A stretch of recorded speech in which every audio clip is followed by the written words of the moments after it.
Hare Krishna, everyone. I wanted to share this week a little progress. I looked ahead because we'll be stopping this. We have this week's lessons coming up, which will be 7 and 8, the final ones in June, and then we'll take a few months off. So I wanted to prepare for upcoming text studies. Srila Prabhupada only translated Srimad Bhagavatam up to this 13th chapter of the 10th canto. But of course, he also compiled a overview of the entire 10th canto in the form of his Krishna book. So looking ahead, how to study the later chapters that Prabhupada didn't translate, he used 8 different commentaries. He had a book called Asta Tika that had compilations and commentaries by different acharyas, Vaishnava acharyas. He would read the verse, he would consult those commentaries, and then he would compose his own purports.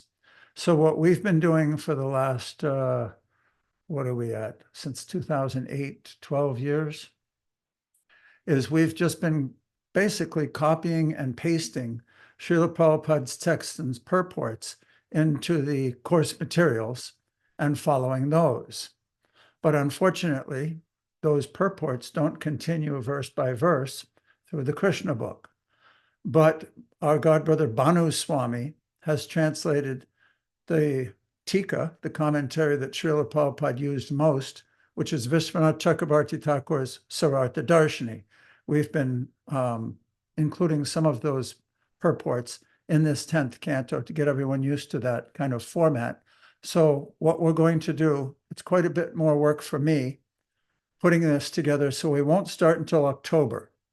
But in October, we'll begin again. What happens is that at the end of these lessons we're studying now, Lord Brahma finally comes to his senses and prepares to offer prayers to Lord Krishna, after having stolen his cows and cowherd boys. So chapter 14, where we'll begin, are the prayers of Brahma. It's a very famous, important section. And the way I'm going to put it together is first Srila Prabhupada's Krishna book of those particular texts and verses, but they're not really in text format, they're in prose, and then put in Vishwanath Chakrabarti Thakur's translation of the verse and his commentary on that. So in this way, we'll be able to continue our thorough study of the 10th canto beginning in October. And I hope you'll all join us. So let us now begin with this continued chapter on Lord Krishna stealing the cows and cowherd boys. This is June 2024, lessons 5 and 6, continuing chapter 13, the stealing of the boys and calves by Brahma. Samapriya, can you please pick someone to help us along by reading the texts? Hare Krishna, everyone. Welcome. This is a very profound part of the Bhagavatam, because we will be reading verses that remind us this is the last translation that Srila Prabhupada did. So that's a little bit emotional, but Krishna consciousness is very emotional. What can we say? Okay, so Acharyaji, would you like to begin reading for us today? I'd love to. Srimad Bhagavatam, Canto 10, Chapter 13, Text 40. When Lord Brahma returned after a moment of time had passed, according to his own measurement, he saw that, although by human measurement a complete year had passed, Lord Krishna, after all that time, was engaged just as before in playing with the boys and calves who were his expansions. Purport by Srila Prabhupada. After one moment of Brahma's calculation, Brahma came back to see the fun caused by his stealing the boys and calves. But he was also afraid that he was playing with fire. Krishna was his master, and he had played mischief for fun by taking away Krishna's calves and boys. He was really anxious, so he did not stay away very long. He came back after a moment of his calculation. When Brahma returned, he saw that all the boys, calves, and cows were playing with Krishna in the same way as when he had come upon them. By Krishna's display of Yoga Maya, the same pastimes were going on without any change. On the day when Lord Brahma had first come, Baladev could not go with Krishna and the cowherd boys, for it was his birthday, and his mother had kept him back for the proper ceremonial bath called Shantika Snan. Therefore, Lord Baladev was not taken by Brahma at that time. Now, 1 year later, Brahma returned, and because he returned on exactly the same day, Baladev was again kept at home for his birthday. Therefore, although this verse mentions that Brahma saw Krishna and all the cowherd boys, Baladev is not mentioned. It was 5 or 6 days earlier that Baladev had inquired from Krishna about the extraordinary affection of the cows and cowherd men. But now when Brahma returned, Brahma saw all the calves and cowherd boys playing with Krishna as expansions of Krishna, but he did not see Baladev. As in the previous year, Lord Baladev did not go to the woods on the day Lord Brahma appeared there. Thank you. I have a question, but I don't think we got to it yet in the purport. Do you think that Lord Brahma could actually have put Lord Balaram under his mystic power, which is alluded to here, that if he was present, he would have been captured by Lord Brahma? I would say no, but I would also say that in the course of Krishna's pastimes, anything could happen by the Yoga Maya. Even Krishna is sometimes momentarily, seemingly bewildered. But in a general sense, of course, he can't. Okay, good. Just to clarify that. Yeah. Who we're dealing with here. Anything else you'd like to share about this purport? Yeah, I thought it's interesting that Prabhupada spent so much time explaining about how Lord Balaram was not there.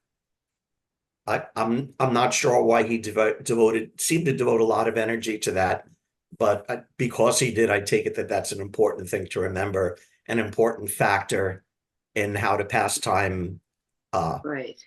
evolved and how it allowed Lord Balaram to, after 1 year minus 5 or 6 days, he was able to sort of figure out something was going on.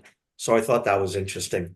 Yeah. It was also nice. Acharya wrote a nice forum this week explaining that Balaram's appearance day, that birthday that he wasn't at the woods, is coming up August 19th. So that's Balaram Jayanti. It's a day we can remember this pastime and what happened on that special day. Good. I kind of think that this pastime might not have occurred had Lord Balaram been there. Something. Yeah, that's a good point. That's one of the reasons he wasn't. Okay, thank you, Acharyaji. Manvantar, would you like to continue? Next verse.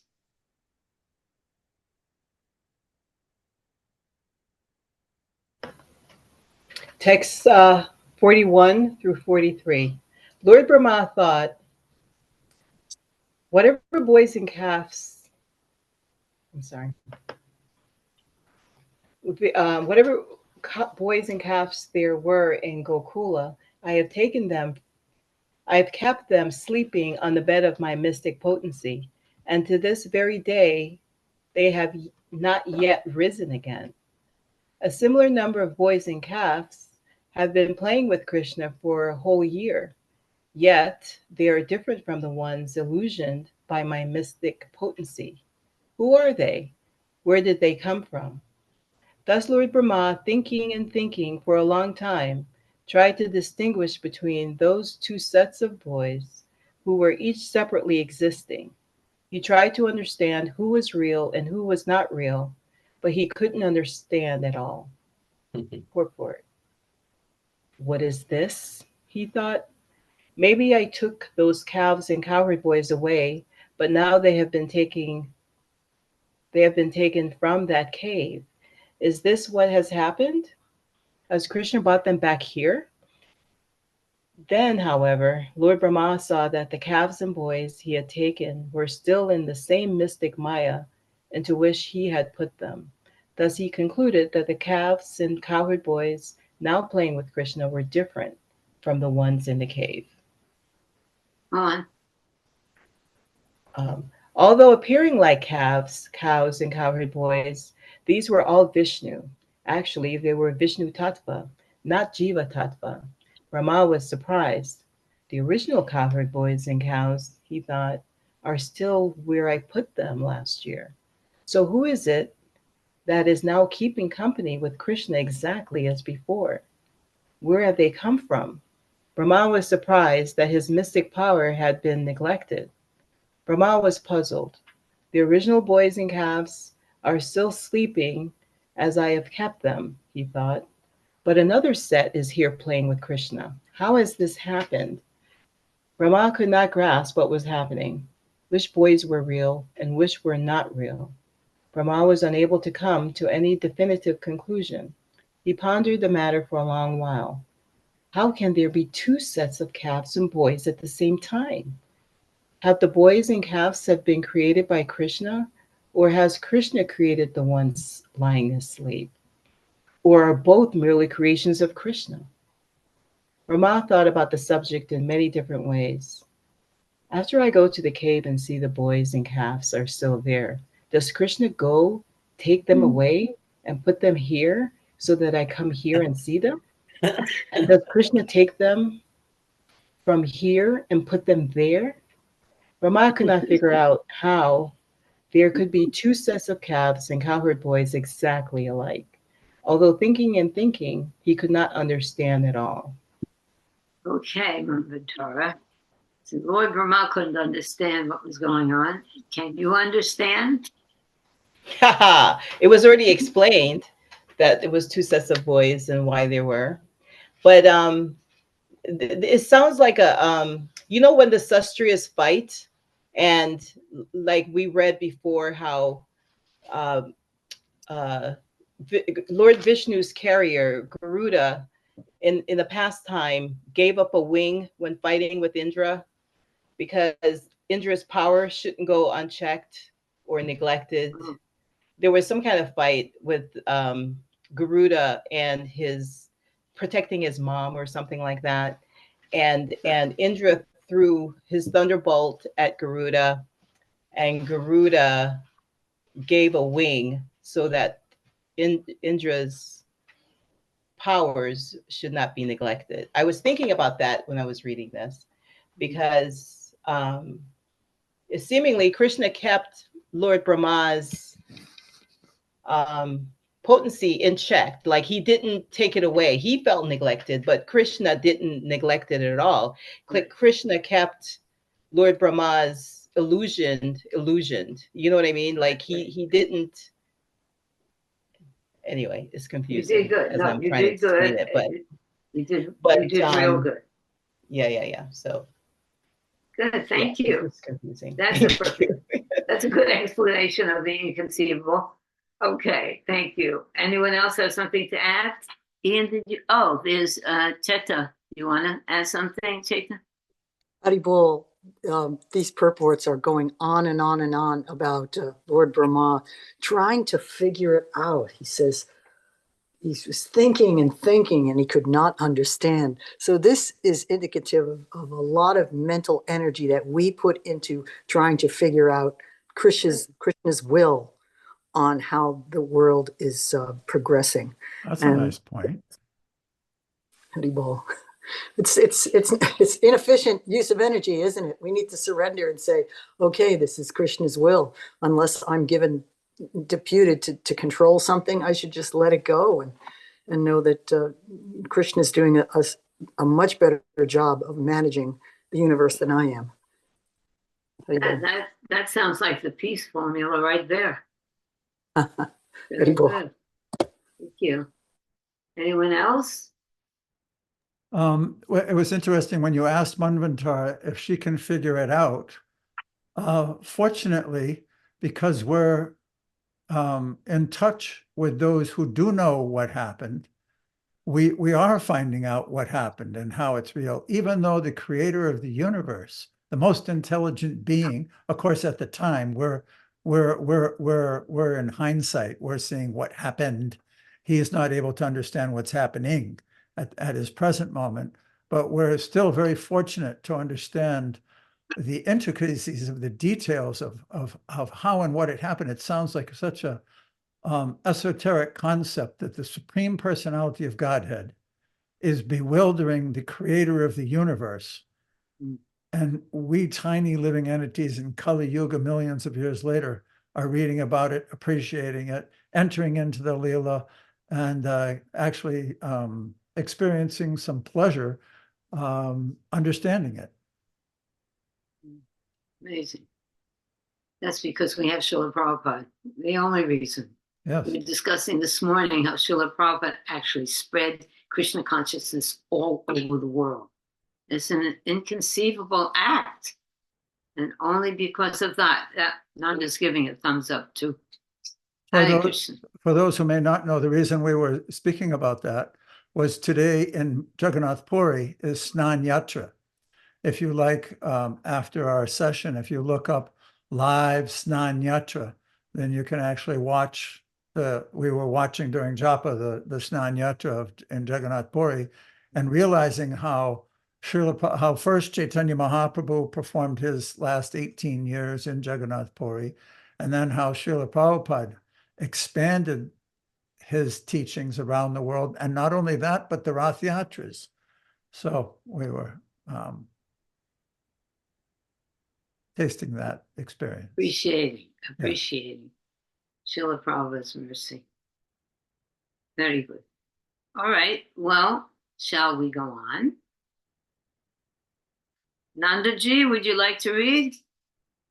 Sure thing. Text 44 and 45. Here, let me get a little video. Okay. Thus, because Lord Brahma wanted to mystify the all-pervading Lord Krishna, who can never be mystified, but who, on the contrary, mystifies the entire universe, he himself was put into bewilderment by his own mystic power. As the darkness of snow on a dark night and the light of a glowworm in the light of day have no value, the mystic power of an inferior person who tries to use it against a person of greater power is unable to accomplish anything. Instead, the power of that inferior person is diminished. Srila Prabhupada's purport. Instead of defeating Krishna, Brahma himself was defeated, for he could not understand what Krishna was doing. Since Brahma, the chief person within this universe, was so bewildered, what is to be said of so-called scientists and philosophers? Sarvadharmam parityaja mamekam sharanam vraja. We should give up our tiny efforts to defy the arrangement of Krishna. Instead, whatever arrangement he proposes, we should accept. This is always better, for it will make us happy. The more we try to defeat the arrangement of Krishna, the more we become implicated in Krishna's Maya. Daivihesha gunamayi mama maya duratyaya. But one who has reached the point of surrendering to the instructions of Krishna is liberated, free from Krishna Maya. Continuing from the next verse, it's clear that Krishna cannot be defeated by any kind of mystic power. If one gets even a little power of scientific knowledge, one tries to defy God. But actually, no one is able to bewilder Krishna. When Brahma, the chief person within the universe, tried to bewilder Krishna, he himself was bewildered and astonished. This is the position of the conditioned soul. Brahma wanted to mystify Krishna, but he himself was mystified. The word Vishnum is significant in this verse. Vishnu pervades the entire material world, whereas Brahma merely occupies one subordinate post. The word Nata, which refers to Lord Brahma, is plural because there are innumerable universes and innumerable Brahmas. Brahma is but a tiny force. This was exhibited in Dwarka when Krishna called for Brahma. One day, Brahma came to see Krishna in Dwarka. One day, when Brahma came to see Krishna in Dwarka, the doorman, at Lord Krishna's request, asked, "Which Brahma are you?" Later, when Brahma inquired from Krishna whether this meant that there was more than one Brahma, Krishna smiled and at once called for many Brahmas from many universes. The four-headed Brahma of this universe then saw innumerable other Brahmas coming to see Krishna and offer their respects. Some of them had 10 heads, some of them had 20, some had 100, and some had millions of heads. Upon seeing this wonderful exhibition, the four-headed Brahma became nervous and began to think of himself as no more than a mosquito in the midst of many elephants. Therefore, what can Brahma do to bewilder Krishna? What a far out purport, Nanda. Yeah. Explain this to us. I have a question. What about this million-headed Brahma? Because it's very unfamiliar to me. And that species of life is totally unfamiliar. So how would you explain that? That a person could have a million heads? Is that the Yeah. question? How Well, is that? Once upon a time, when Sariputta was still here, he explained something about, okay, now who was the demon? Was it Banasura it was Banasura who had 1,000 arms? Yes. Okay, so in that pastime, Banasura takes someone's knocking at my door. All right. Go ahead, Sorry. Nanda. Sorry, We'll sorry. con- I'll tell you about it in a minute, okay? Yeah. Let me just Okay. get that. Okay, sorry. Okay. We'll get someone else to Yeah, somebody else can maybe comment on the concepts that were in the verse and purport. aside from the million heads, which we're waiting for the Yes, answer. no, that to. was, but this will, oops. Hmm. This part about an inferior person and the power they try to exhibit. Is Nanda back? Yes, I am. It Oh. was a false alarm. It was just a Oh, okay. delivery. Go ahead then. Okay. So back to Banasura with the 1,000. He had a bow in each hand and he was simultaneously shooting 500 arrows in a fight with Krishna. And so Sariputta was explaining, he said, that's proof that it's different dimensions. There's different dimensions. So the million-headed Brahma, it's not like the artists sometimes paint the picture of Yeah.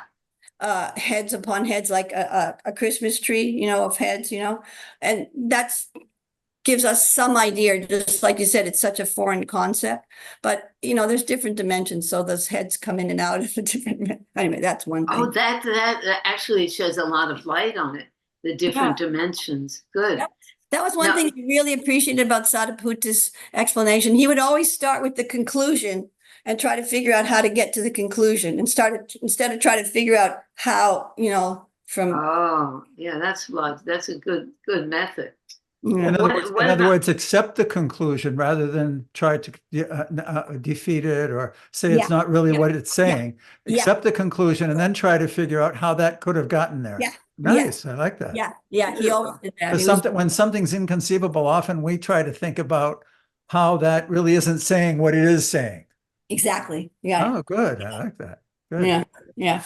But and then just another point about these verses that I just read is that there's another aspect of a bewilderment that's not being spoken of, and that's how we still have our free will to execute things. So something happens in our life and a person can say, well, just accept it. It's Krishna's will. And yes, it is, but it's also our free will to try to counteract it or this or that, or, you know what I mean? Or improve it or whatever. You know what I mean? It's not that we just sit down and say, okay, let the car run over me or whatever. You know what I mean? You look both ways when you cross the street, things like that. Simple things. We still have to act and Sure. endeavor. And there's so many examples, like when the devotees were taking the books from Vrindavan to Bengal and the books got stolen. And they didn't just sit down and say, okay, the books are stolen, let's Right, Krishna's right. will. They endeavored and, et cetera, et cetera. Right. It's just another aspect of bewilderment. Or endeavoring. Okay. Another aspect to that will be brought up later, I think, in this, in a later purport. Remind me to revisit this concept when we talk about the tree at the Krishna Balaram temple.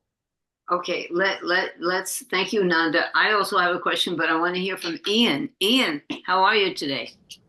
Hare Krishna, Prabhu and mothers. So, as per last week, I'm cracking up. For example, just before this Leela, there was the killing of the serpent Agasura. There Yeah. was a serpent, Yeah. and Brahma saw that too. So we're saying, so I'm saying it's like their children. You say, okay, mom and father, mother and father are here, so they just joke around, but knowing that you may be caught and punished.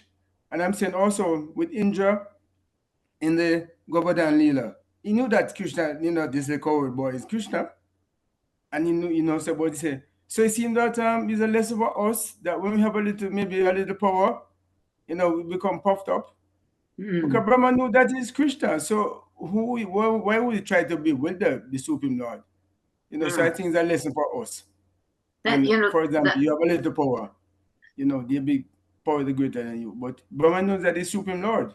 So, right. that's So yes, a great. lesson. So that was in the that was in the verse. One should not try to display his power in front of a greater power. That's what actually I was going to ask you to explain that.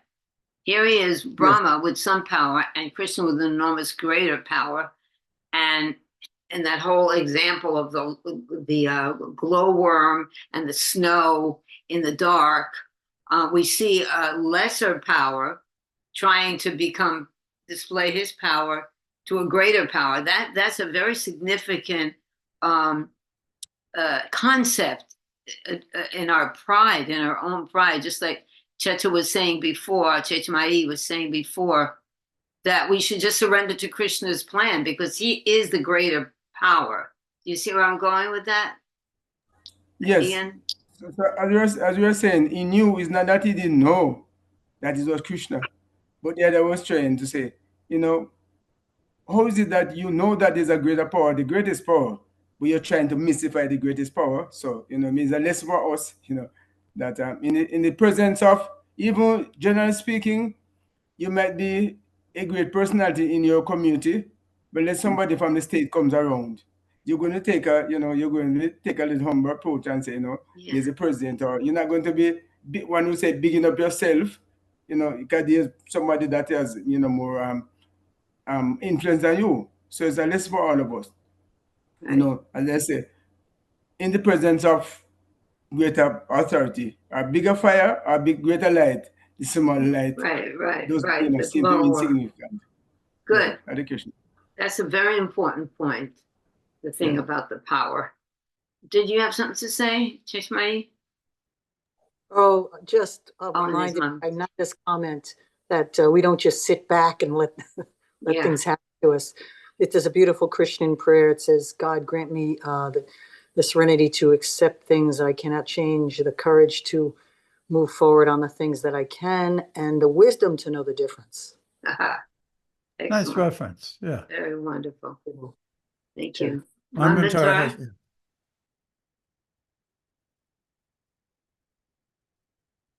Manvantara, yeah.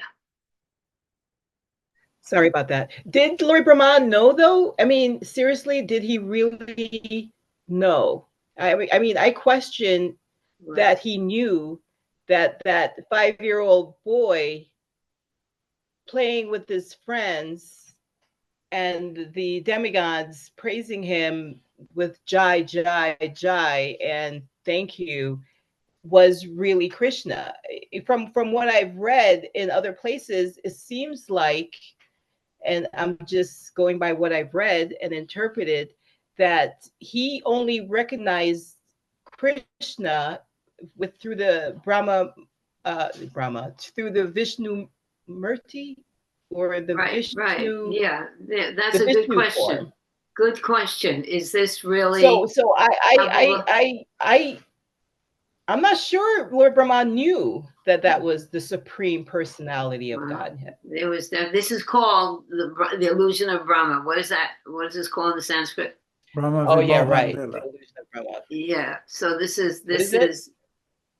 the illusion of Brahma. He Okay. came to see this, and Srila he's Prabhupada, wondering. Srila Prabhupada explains. He was testing. He wasn't sure. It's not that he knew he was, oh yes, this is the Lord, I'll play with him. He would never do that. He was unsure because, as Manvantara was just describing, it was a 5-year-old boy. He wasn't following any etiquette. He was eating off a plate of his friends, and they were eating off his plate. He had food in his hand. He's walking around. How could this be the Lord of Vaikuntha? So later on, we'll see how that Swayam Rupa, cowherd boy personality, is so attractive because he's beyond all the rules and regulations and strictures of the Vaikuntha world. But at this particular moment, Brahma is bewildered. He doesn't understand. He was testing. It wasn't clear to him. Otherwise, he would never Right. have done it. Right. So that you were right, Manvantara. That was a good conclusion. That he was a little bit bewildered still. All right. Anyone else have something to say about that? Okay. This we can go on now to this verse. Oh, Anne, would you like to read slowly and clearly? You get so Okay. excited about Krishna consciousness. Yes. So 10:13.46 to 48. Then, while Lord Brahma looked on, all the calves and the boys tending them immediately appeared to have complexions the color of bluish rain clouds, and to be dressed in yellow silken garments. All those personalities had 4 arms, holding conch shell, disc, mace, and lotus flower in their hands. They wore helmets on their heads, earrings on their ears, and garlands of forest flowers around their necks. On the upper portion of the right side of their chests was the emblem of the goddess of fortune.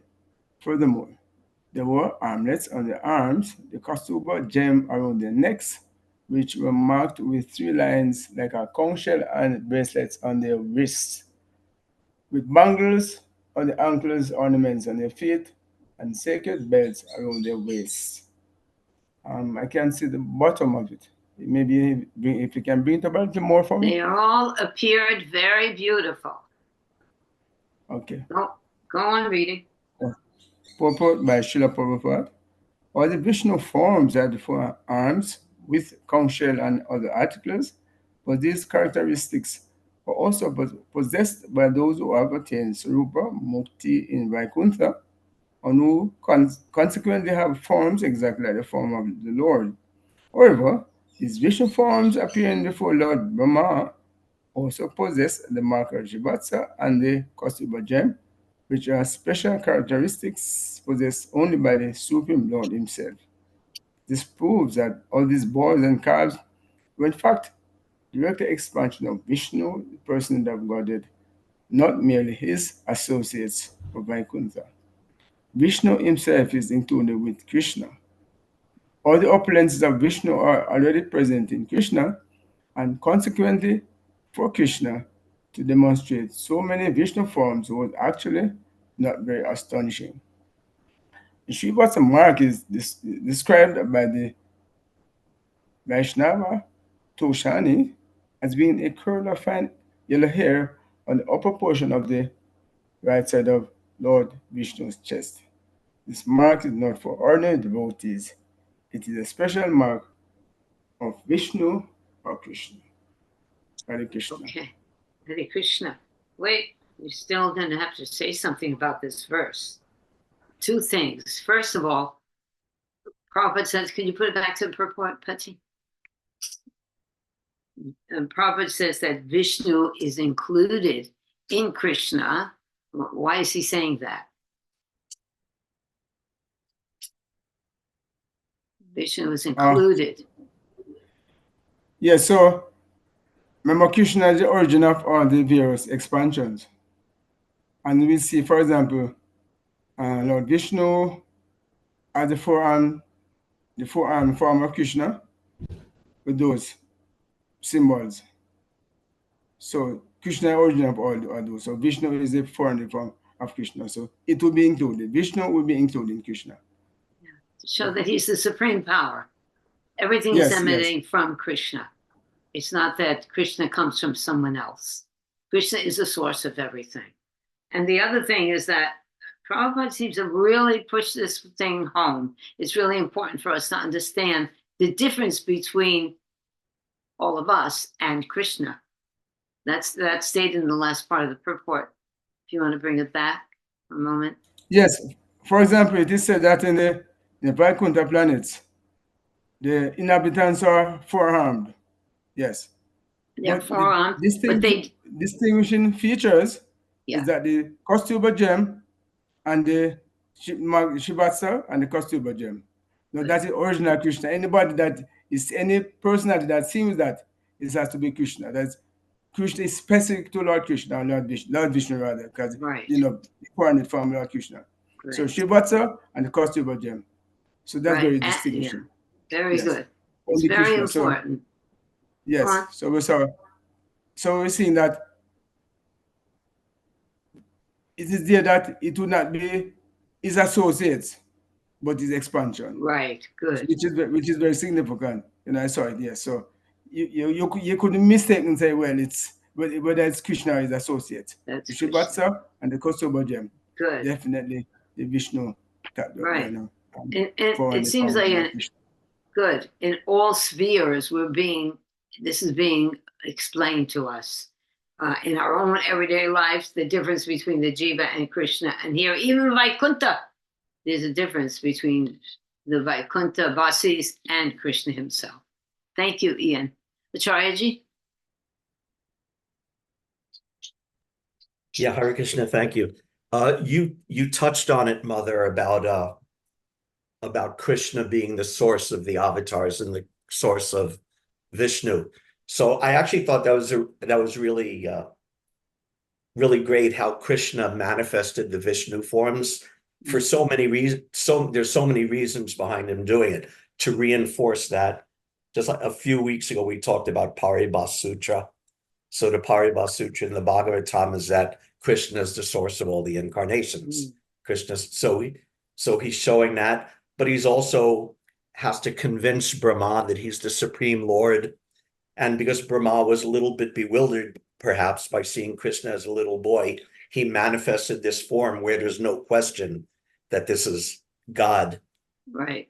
And even for us, and even Krishna, he even does it with Arjuna in the Bhagavad Gita a little bit by showing, the universal form and then showing his four-armed form before showing finally his two-armed form again. Right. So it's although we know that Krishna is supreme, of course, as Gaudiya Vaishnavas, we all know that, but it's nice to be reminded that, this is also Vishnu with this, power and majesty and also beauty going on. So I like that about this pastime, Good. that he did show all these Vishnu forms to make his point. Good. Beautiful. Yeah, we have to always be reminded of that and awed by it. There's different levels of our realizations of that very point. Yeah. How Krishna is the source of everything. Swayam Bhagavan. It's a recurring theme throughout many of the books. This remark about the Srivats and the Kaustubha gem, Prabhupada says, is from the Vaishnav Toshni, which is the commentary on Srimad Bhagavatam by Sanatana Goswami. Sanatana Goswami also wrote the other book, Brihat Bhagavatamrita. And in that book, there's a pastime where Gopakumar is taken back to Vaikuntha, but he's left at the gate of Vaikuntha because the person who brought him was going to go in to Vaikuntha and make sure that it was okay and get permission from Lord Vishnu. So as Gopakumar is sitting at the gate of Vaikuntha, different people, different living entities who have gone out to other universes and other places start to come back, and they enter that gate, and whenever Gopakumar sees one, he sees this beautiful four-armed person coming into Vaikuntha with all the different features of Vishnu, and he pays his obeisances, and they become humbled and instruct him, no, I'm not Vishnu. Vishnu has the Kaustubha and the Srivats. So everybody even looks the same. He thought it was the Supreme Lord entering Vaikuntha Vishnu, but it wasn't. These distinguishing marks are recurring themes. That's my point. Thank you. Okay, let's go on. And there is Faye, and Neil, I think, is there with her. So why don't you two read this, the next one. Faye, can you read? Hare Krishna Mataji, Hare Krishna devotees. Verse 49, every part of their bodies, from their feet to the top of their heads, was fully decorated with fresh, tender garlands of tulasi leaves offered by devotees engaged in worshiping the Lord by the greatest pious activities, namely hearing and chanting. Purport: the word Puri Punyavad Arpitai. Puri Punyavad Apita is significant in this verse. These forms of Vishnu were worshipped by those who had performed pious activities for many births and who were constantly engaged in devotional service. Bhakti, devotional service, is the engagement of those who have performed highly developed pious activities. Faye, would you like to comment on that? Can you? No, Mataji, except Bhakti is the only way to go. That's a good comment. Very good. Anyone? We can also be encouraged, because we're in that category, and we should understand that our attraction for Krishna consciousness, for these topics, is not only from this lifetime.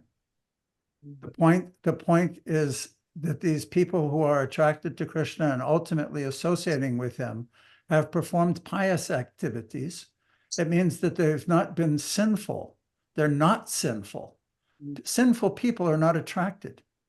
The less one is influenced by the tendency for sinful activities, the more they're attracted to their spiritual life. People in the modern world don't understand that. They think you can have both. I was hearing Prabhupada was saying on a lecture that they can't understand this because they're eating meat and killing animals. If you kill animals, you cannot understand this higher consciousness, which requires refined brain substance. And so many cultures are based on killing animals. Charya? A couple of things in this verse also I really liked. One is the tulsi leaves and tulsi garlands. That's a third item that distinguishes Vishnu Tattva from the other Vaikuntha Vasis, that only Krishna accepts tulsi leaves. And I really love how Prabhupada in the purport, he takes that Buri Punyavad Arpitai and says, actually, this means hearing and chanting. And I saw in commentary, other acharyas did that also. Buri Punyavad Arpitai just means like the best, most pious type of worship. But Prabhupada and the acharyas say this means hearing and chanting. So I really like that also. Wonderful. Oh my goodness, it's so relieving that we are blessed with the Yuga Dharma. Faye, do you want to say something? Yes, Mataji. Last night we planted tulasi seeds. These are the great granddaughter seeds of the plant that you gave me years ago. Oh, is that wonderful? You have to show us one time, not now because you're settled up, but that's wonderful. Years ago, Faye started worshiping Tulsi Devi, and she was a gardener before that, but now you're growing the right plant. That's beautiful. Thank you. Neil, would you like to read the next passage? Best try. Okay. Those Vishnu forms by their pure smiling, which resembled the increasing light of the moon, and by the sidelong glance of their reddish eyes, created and protected the desires of their own devotees, as if by the modes of passion and goodness. Okay. Go on. The word Svarkartanam. Savat Katrona refers to great desires, as mentioned in this verse. The glance of Lord Vishnu creates the desires of the devotees. A pure devotee, however, has no desires. Therefore, Sanatana Gosvami So, Swami. Comments that because the desires of devotees whose attention is fixed on Krishna have already been fulfilled, the Lord's sidelong glances creates variegated desires in relation to Krishna in devotional service. In the material world, desire is a product of Rajo Guna and Tamaguna, but desire the spiritual world gives rise to a variety of everlasting transcendental services. Thus the world Svarkartanam. Please say it again. Svarkartanam. Sakartanan refers to eagerness to serve Krishna. Okay, now this last line, before Yes. you read this last line, this last paragraph. Yeah, Patsy, would you read this paragraph, this last one, please? In Vrindavan, there is a place where there was no temple, but a devotee desired, let there be a temple and seva, devotional service. Therefore, what was once an empty corner has now become a place of pilgrimage. Such are the desires of a devotee. And this is a So- picture of that tree Yeah, so in the this is Krishna Balaram Temple of Vrindavan. this ahead, is Sally. what Prabhupada refers to himself as the devotee who has no other desire. His only desire is to serve and please Krishna. And this Prabhupada, as a devotee, describes his activity of building the temple in Vrindavan. For me, it's very emotional to read that. And I'm sure most devotees will experience the same thing, especially the Prabhupada disciples. Anyone else? Thank you, Neil. That was very good. So now you're on. You're in with us, dear. Nandaji. Just about the glance of the Lord. That's why it's important for us as sadhakas to go to the deity, go to the temple and see the deities, because it's explained that the glance of the Lord. Because when we take darshan, isn't it? It's not that sometimes we have the impression that it's us going to see the Lord, but actually, darshan actually means that the Lord is looking at us. And the benefit is explained in, I believe it's in Kapila's instructions to his mother. And if not, I remember Satyanandana Maharaj talking about it in a lecture, but shastrically, that our desire to do service is a result of having had darshan of the Lord, where he glances at us and that inspires us to do something further. That's the essence of the purport that we just read. Yeah. That's wonderful. But yeah, and so that's available for us also by seeing the deity form of the Lord. Thank you, Hare Krishna. Wonderful. That is wonderful. Okay. Just a note to Neil. According to the Vedic concept, and we can see it even in practical experience and common sense of our lives, desire propels someone to do something. I need to get groceries. So the desire to eat will propel me to get in a car and go to the grocery store, come back and prepare it. There's desire. So what's being stated here is that the devotee of God, the devotee of Krishna, has no personal desire, but wants to fulfill the desires of the Supreme Person, to dovetail one's own desires for the person. It's the same thing in love. The reason people do something more enthusiastically for someone else is because they love that person and they want to do good for them, even forgoing their own desires sometimes.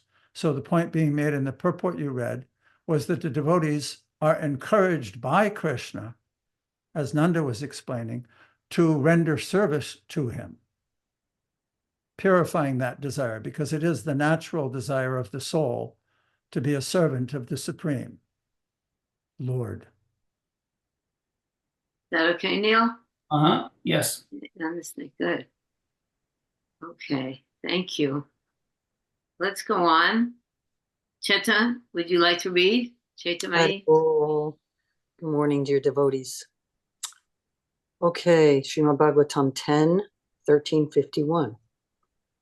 All beings, both moving and non-moving, from the four-headed Lord Brahma down to the most insignificant living entity, had taken forms and were differently worshipping those Vishnu Murtis according to their respective capacities, with various means of worship, such as dancing and singing.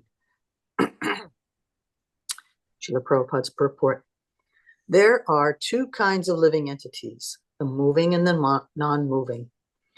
Trees, for example, stand in one place, whereas ants move.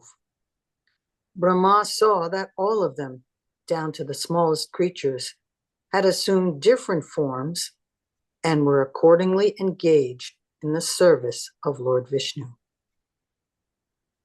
All living entities are serving Krishna in different ways.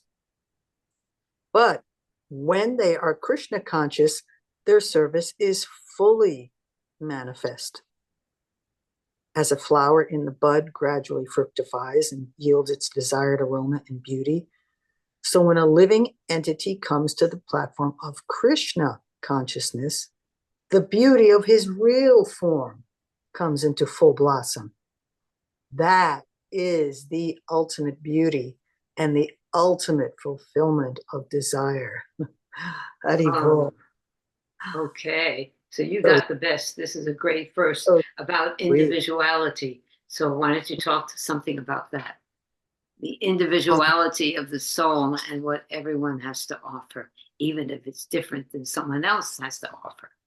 Yeah, we're all created absolutely unique in Krishna's plan.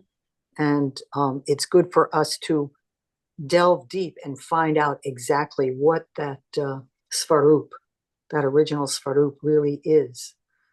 So it's very reassuring that there's really no point in trying to merge with Krishna. Our individuality is always there.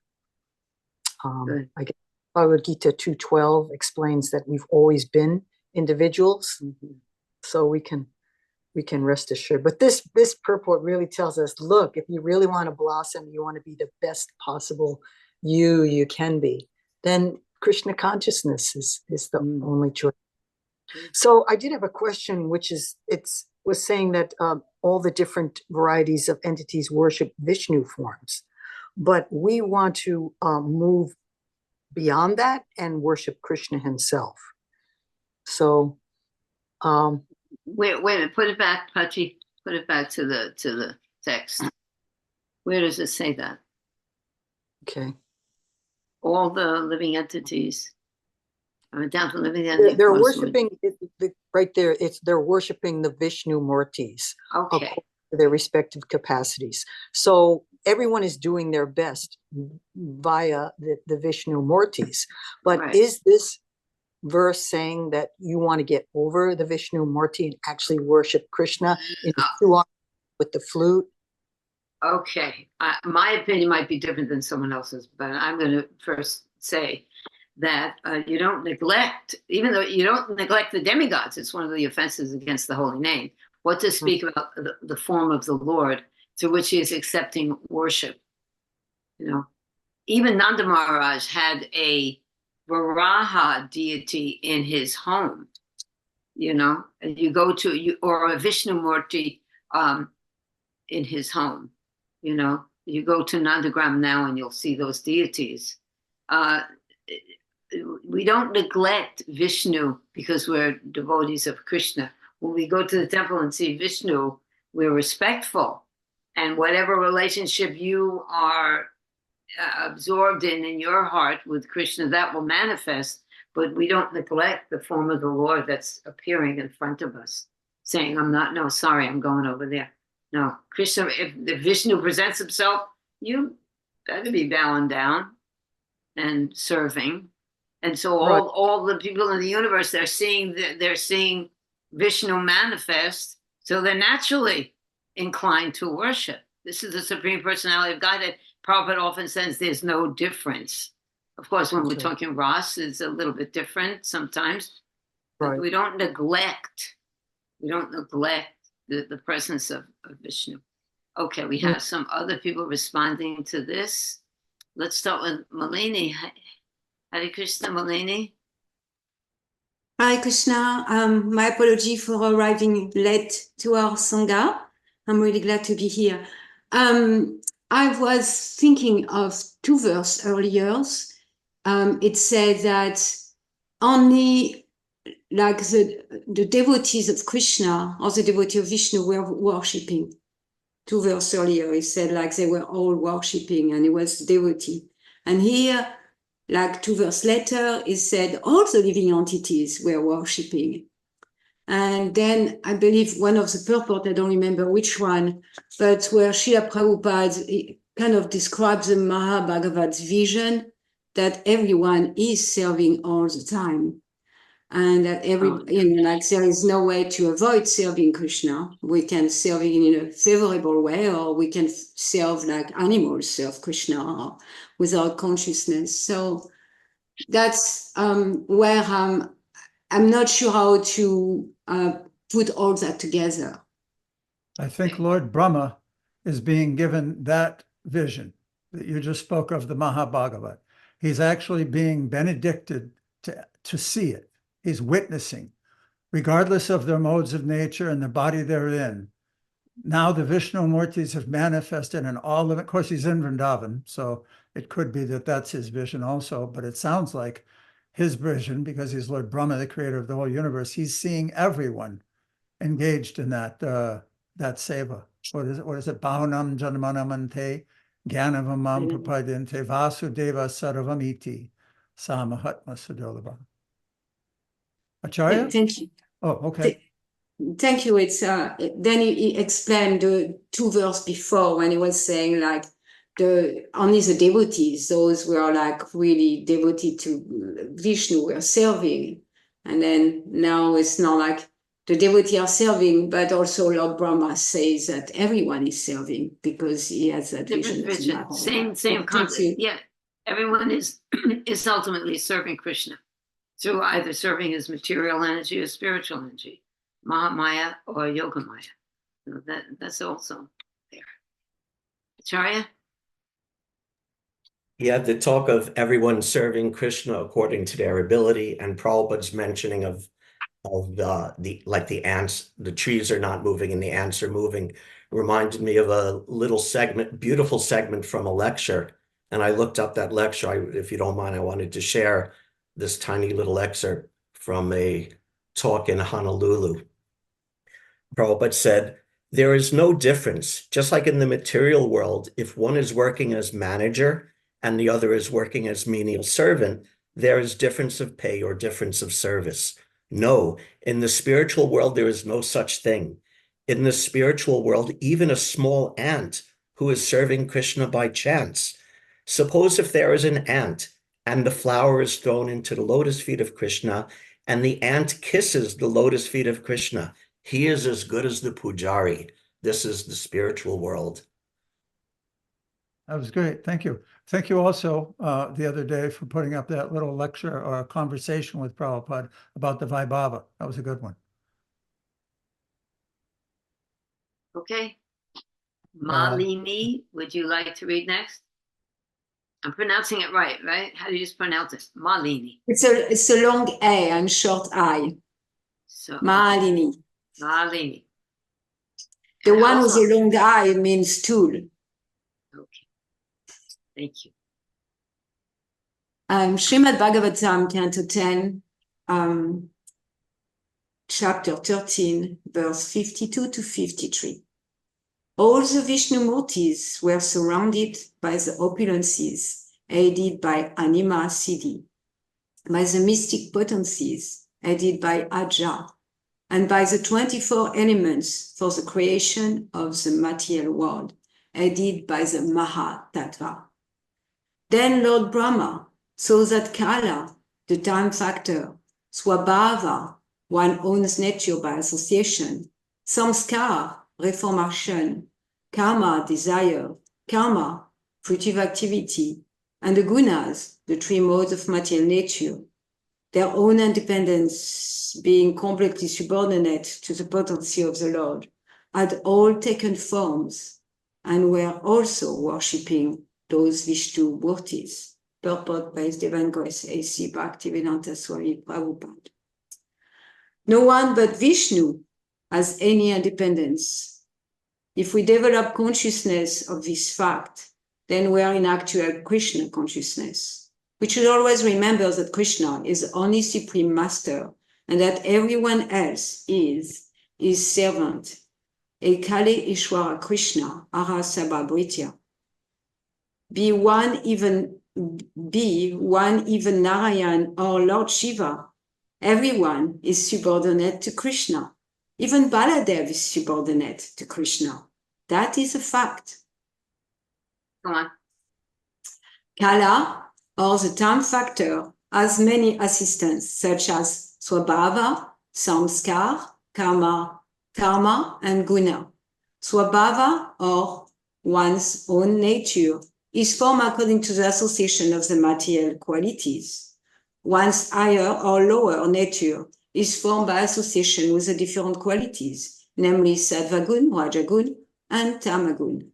We should gradually come to the Sattvagun so that we may avoid the two lower gunas. This can be done if we regularly discuss Srimad Bhagavatam and hear about Krishna's activities. Nasta Prayeshu Abhadreshu Nityam Bhagavate Sevaya, Bhagavatam 1-18. All the activities of Krishna described in Srimad Bhagavatam, beginning even with the pastimes concerning Bhutana, are transcendental. Therefore, by hearing and discussing Srimad Bhagavatam, the Rajaguna and Tamagun are subdued, so that only Sattvagun remains. The opportunity for this purification is a special feature of human life.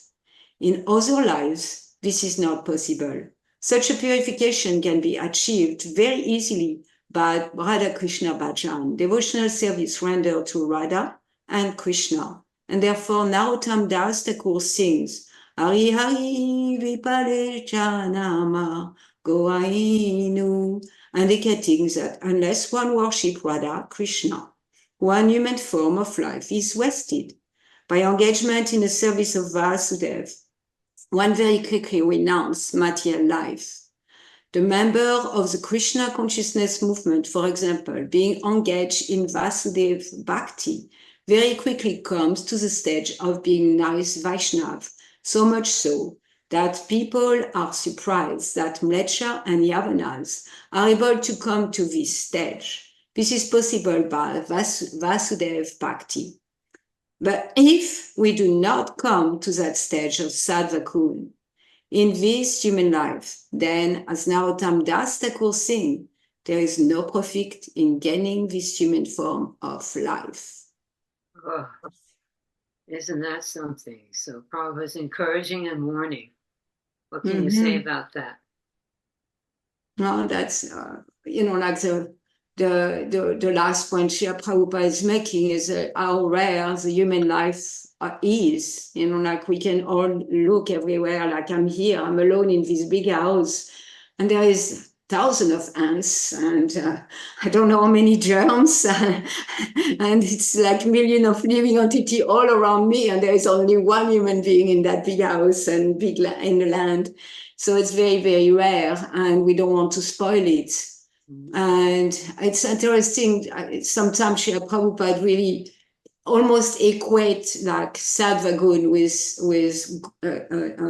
spiritual life. It's Right. not, you know, of course we understand it's not the same, but sometimes he so much want us to like understand we need to elevate ourselves, at least endeavor to elevate ourselves above the mode of Raja and Tamas, because that's where our lower self have the most chance to really creep in and kind of damage any progress we may have made. And of course, the damage is, you know, at least for a lifetime. And so now Tamdas Thakur is making sure that we don't spoil that opportunity of the human life. And then Srila Prabhupada, the verse, I really appreciate hearing about all those.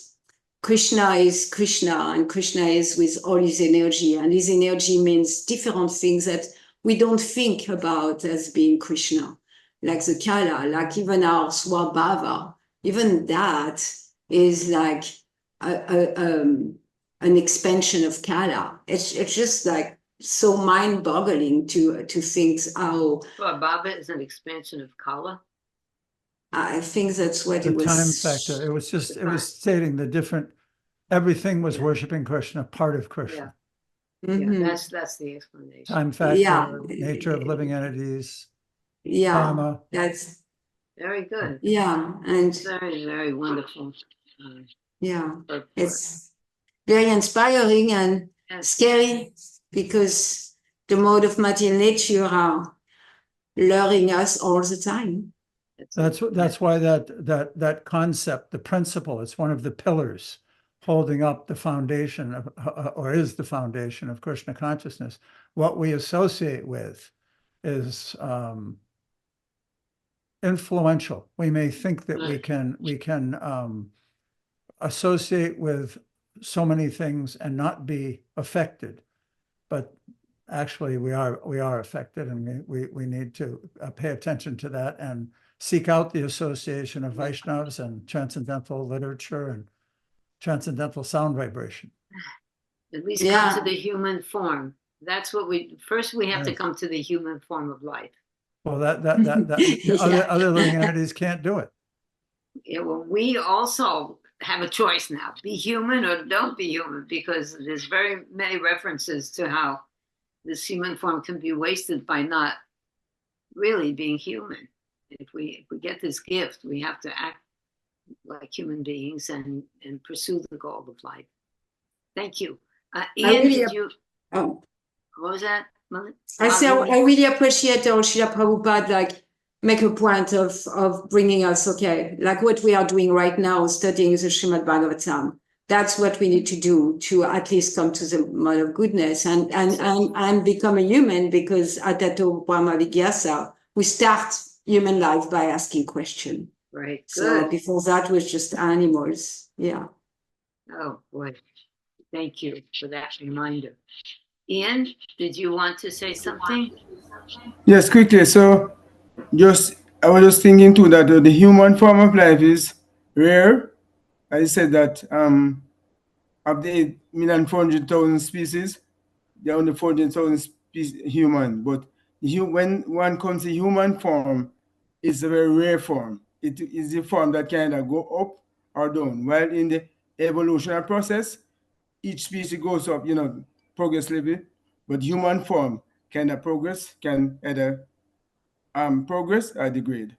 And that's number one. Number two, in the spiritual world, everything can be personified in the sense that you notice all different, whether moving or non-moving. It seemed that they were at personal forms. My understanding is that in the spiritual world, living entities, whatever they can be personified. I don't Right. know if I have the right understanding. Yes. Yes, of So we course. see That that is, they offer, yes. So it's different from the material world, being that, you know, they're moving and not moving. But in the spiritual world, whatever is present in the spiritual world can be personified. So we see that yes, offering, of you know, their course. services. Who knows Yes. a really good example of that? The great example of a tree being one of our great acharyas. Anyone can say? Madhavendra Puri, who was a desire tree in the spiritual world. So he is using, you know, everything in the spiritual world is much different. It's a different thing, you know. So did you know that, Ian, that Madhavendra Puri was a Kalpavriksha tree in the spiritual world? Madhavendra Puri? Madhavendra Puri, yeah. Okay. That's a Hare wonderful Krishna. pastor. Yeah. Hare Krishna. Okay, so Yeah. now let's finish up with Madhurya Leela. Oh, wait a minute. Yeah, there we go. Madhurya Leela, why don't you read this? Are you there? Yes, I might have to leave at any moment, but I can try. Okay, Srimad Bhagavatam 10:13-54. The Vishnumurtis all had eternal, unlimited forms, full of knowledge and bliss, and existing beyond the influence of time. Their great glory was not even to be touched by the Jnani engaged in the studying of Upanishads. Purport. One description given to Brahman is Satyam Brahma Ananda Rupam. Brahman is the absolute truth and complete Ananda or bliss. The forms of Vishnu, the supreme Brahman, were one, but they were manifested differently. The followers of the Upanishads, however, cannot understand the varieties manifested by Brahman. This proves that Brahman and Paramatma can actually be understood only through devotion, as confirmed by the Lord himself in Srimad Bhagavatam, Bhaktyaham Ekaya Grihaya Bhagavatam 11:14-21. keep going. Transcendental forms of the Supreme Personality Godhead and his person are so great that the impersonal followers of the Upanishads cannot reach the platform of knowledge to understand them. Particularly, the transcendental form of the Lord are beyond the reach of the impersonalists, who can only understand through the studies of the Upanishads that the absolute truth is not matter, and that the absolute truth is not materially restricted by limited potency. Yet, although Krishna cannot be seen through the Upanishads, in some places it is said that Krishna can, in fact, be known in that way. Upanishadam Purusham. He is known by the Upanishads. This means that when one is purified by Vedic knowledge, one is then allowed to enter into devotional understanding. The cows, calves, and boys transformed into Vishnumurtis or Vishnu forms were not displays of Vishnu Maya or Vishnu energy. They were Vishnu himself. The respective qualifications of Vishnu and Vishnu Maya are just like those of fire and heat. In heat, there is the qualification of fire, namely warmth, and yet heat is not fire. The manifestation of the Vishnu forms of the boys, cows, and calves was not like the heat, but rather like the fire. They were all actually Vishnu. Factually, the qualification of Vishnu is full truth, full knowledge, and full bliss. We should discuss Srimad Bhagavatam daily as much as possible, and then everything will be clarified. For Bhagavatam is the essence of all Vedic literature. It is written by Vyasadeva when he was self-realized. Thus, the more we read Srimad Bhagavatam, the more its knowledge becomes clear. Each and every verse is transcendental. Ah, wonderful. Can you share something with us about that? Well, Yeah. it's not a academic process or through Jnana that you can know all this. It has to be these impersonalists, they cannot just reach it through Jnana. It has to be through devotional service that we can realize Supreme Lord only. That's the only way. So purification of heart would be part of it in Bhakti Yoga. Yeah. To engage in bhakti yoga, one's heart must become purified, and simultaneously does become purified through bhakti yoga. Anything else, Madhurya? Well, the first part was a little technical. I don't remember much of that part, but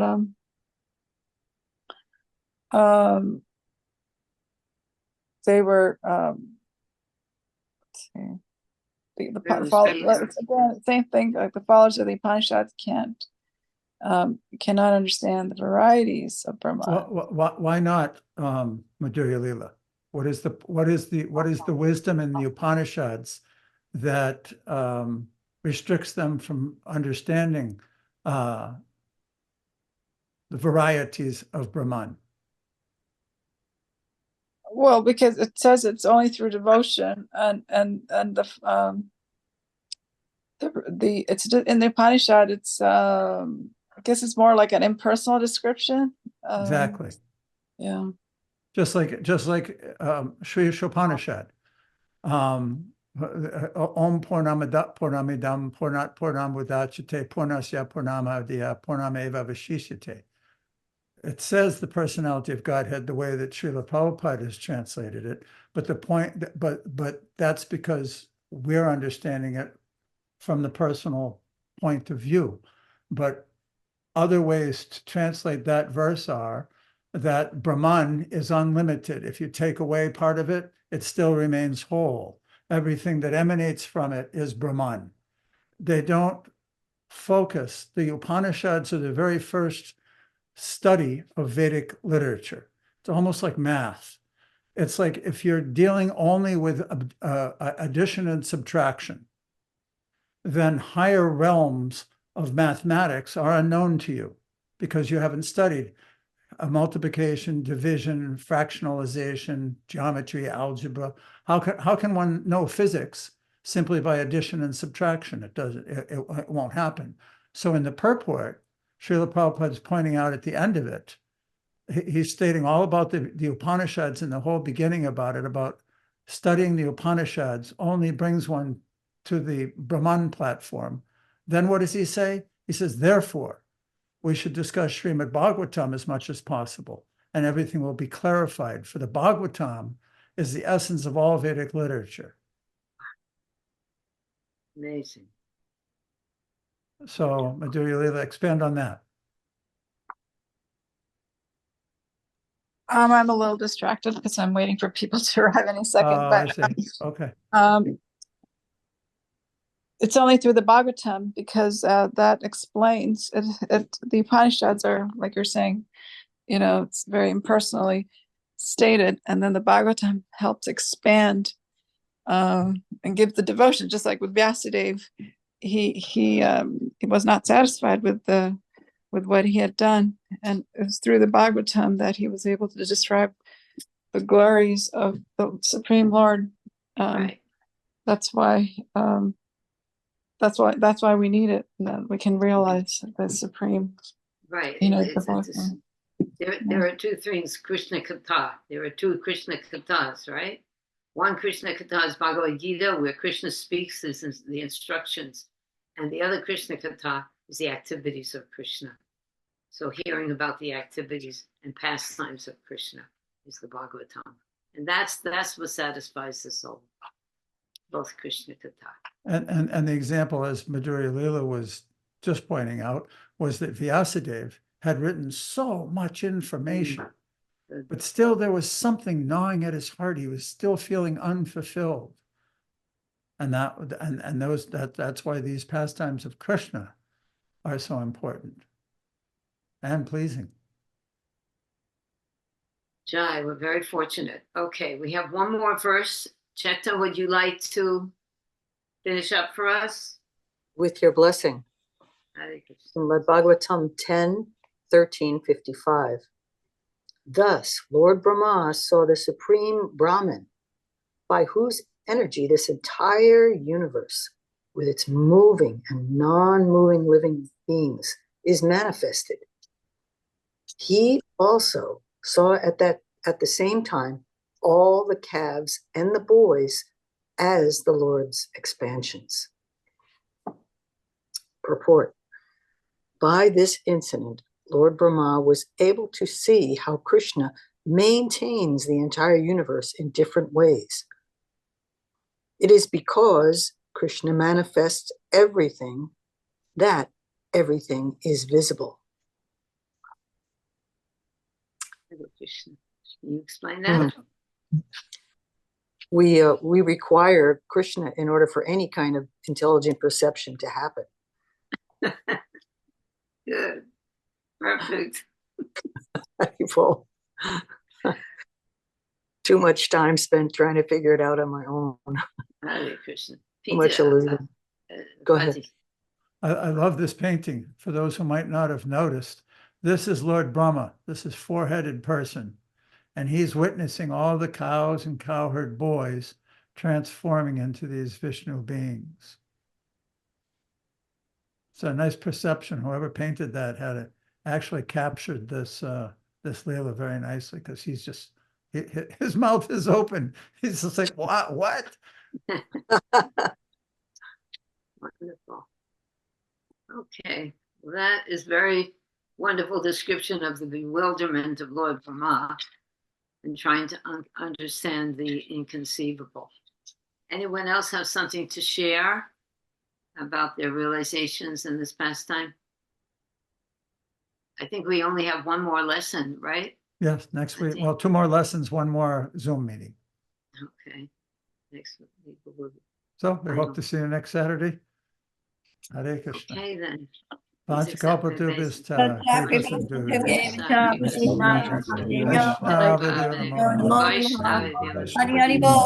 Thank you. Have a good day, everybody. Hare Krishna. Hare Krishna. Thank you.